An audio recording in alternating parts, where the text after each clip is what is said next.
श्रीलक्ष्मी श्रीमहालक्ष्मी क्षीरसागरकन्यका उत्तिष्ठ हरिसम्प्रीते भक्तानां भाग्यदायिनी।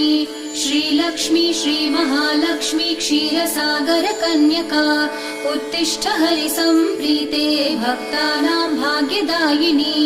उत्तिष्ठोत्तिष्ठ श्रीलक्ष्मी विष्णुवक्षस्थलालये उत्तिष्ठ करुणापूर्णे लोकानां शुभदायिनी।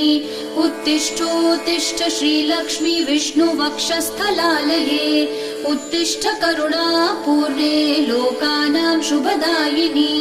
श्रीपद्ममध्यवसिते वरपद्मनेत्रे श्रीपद्महस्तचिरपूजित पद्मपादे श्रीपद्मजातजननी शुभपद्मवक्त्रे श्रीलक्ष्मी भक्तवरदे तव सुप्रभातम्।